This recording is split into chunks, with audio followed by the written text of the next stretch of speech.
माझ्या रसिक मित्रांना आपला अभिवाचक मित्र दत्ता सरदेशमुखचा नमस्कार. मित्र हो, आज मुकुंद कुलकर्णी यांच्या एका लेखाचं वाचन मी करतो आहे. श्रीनिवास विनायक खळे असं या लेखाचं शीर्षक आहे. ऐकूया. श्रीनिवास विनायक खळे.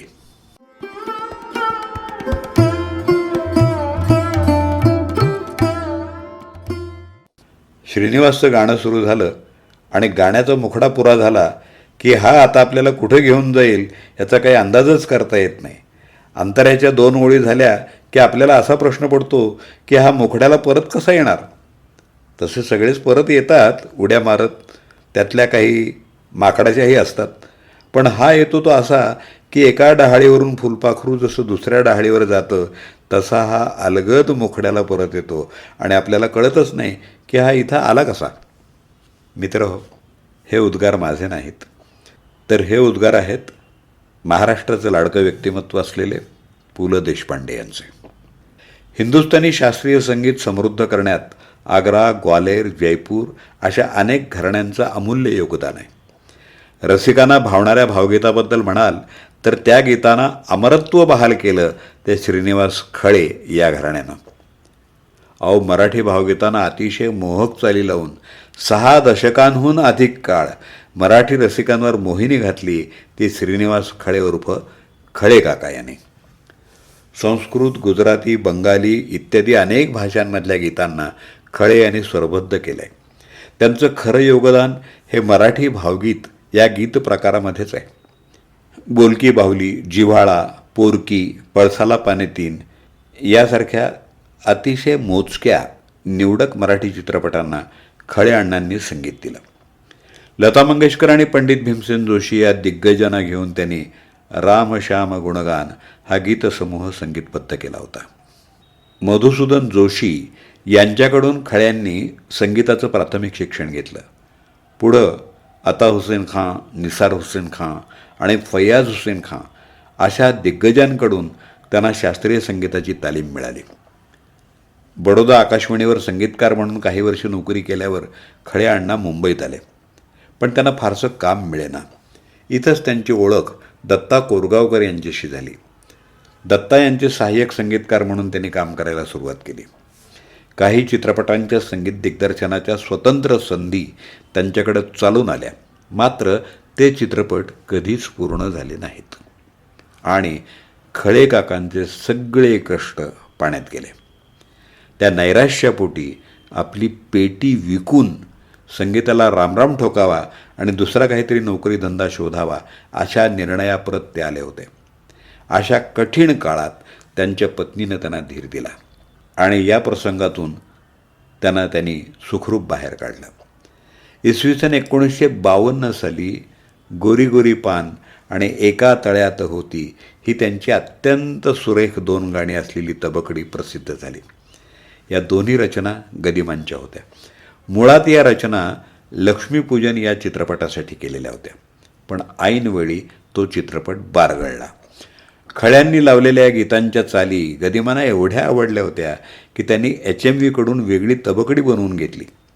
या दोन्ही गाण्यांनी खळ्यांना आणि आशाताईंना सुद्धा खऱ्या अर्थाने प्रसिद्धी मिळवून दिली आणि खळे एक संगीतकार म्हणून मान्यता पावले. मित्र हो, हिंदी चित्रपटसृष्टीतले नावाजलेले संगीतकार नौशाद हे खळे काकांचे मोठे फॅन होते. ते म्हणत, मौका मिलता तो मैं खड़े जी का शागिर्द बनता. इनके जितने अच्छे गीत हम जिंदगी भर बना नहीं सके. आप हमारी नेशनल प्रॉपर्टी हो. आपके जैसा कलाकार अब है कहाँ. दिनांक 1 मे 1960 हा दिवस महाराष्ट्र राज्य स्थापनेचा दिवस. याच्यासाठी खास राजा बढेंनी 2 महाराष्ट्र गीतं लिहिली. त्यापैकी एक जय जय महाराष्ट्र माझा, गरजा महाराष्ट्र माझा हे गीत शाहीर साबळे यांनी गायलं आणि खळे साहेबांनी संगीतबद्ध केलं. आजही हे महाराष्ट्र गीत अतिशय लोकप्रिय आहे.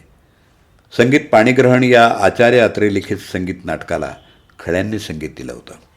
काही काळ श्रीनिवास खळ्यांनी HMVमध्ये संगीतकार म्हणून नोकरी केली. लता मंगेशकरांकडून अभंग तुकयाचे हा संत तुकारामाच्या अभंगांचा संग्रह, तर पंडित भीमसेन जोशी यांच्याकडून अभंगवाणी गाऊन घेतली. या दोन्हीलाही अफाट लोकप्रियता लाभली. श्रीनिवास खळे यांनी संगीत दिलेल्या आणि सुरेश वाडकर, कविता कृष्णमूर्ती, वीणा सहस्त्रबुद्धे अशा कितीतरी सुप्रसिद्ध कलाकारांनी गायलेल्या गीतांच्या तबकड्या खूपच लोकप्रिय झाल्या. श्रीनिवास खळे यांनी फारशा चित्रपटांना संगीत दिलं नसलं तरी भावगीत, भक्तिगीत हे प्रकार त्यांनी भरपूर हाताळले. जवळजवळ 100पेक्षा अधिक गायक गायिकांनी श्रीनिवास खळे यांच्या संगीत दिग्दर्शनाखाली गाणी गायलेली आहेत. पंडित भीमसेन जोशी, सुधीर फडके, वसंतराव देशपांडे, लता मंगेशकर, आशा भोसले, सुमन कल्याणपूर, माणिक वर्मा, सुलोचना चव्हाण यांच्यापासून ते हृदयनाथ मंगेशकर, उषा मंगेशकर, अरुण दाते, सुधा मल्होत्रा, सुरेश वाडकर, देवकी पंडित, कविता कृष्णमूर्ती, शंकर महादेवन, त्या अगदी अलीकडं लिटिल चॅम्पियन आर्या आंबेकर यांच्यापर्यंत अनेक नामवंतांनी खळेकाकांच्या दिग्दर्शनाखाली गाणी गायलेली आहेत. अलौकिक प्रतिभा लाभलेले बाबूजी म्हणजे सुधीर फडके यांच्या मनात खळेकाकांविषयी अत्यंत आदर होता. ते म्हणाले, एक अलौकिक संगीतकार वगैरे स्तुती केली तरी त्या स्तुतीला शब्दच नाहीत.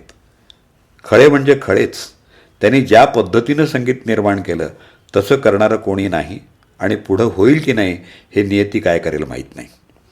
यांच्यासारख्या चाली मला नाही येणार.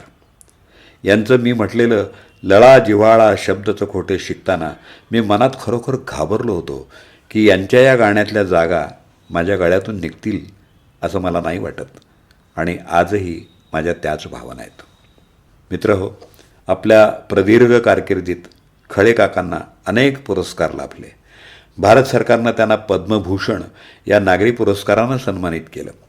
प्रेम करणारे रसिक हीच आयुष्याची कमाई असं मानणाऱ्या श्रीनिवास खळे यांना मानाचा मुजरा.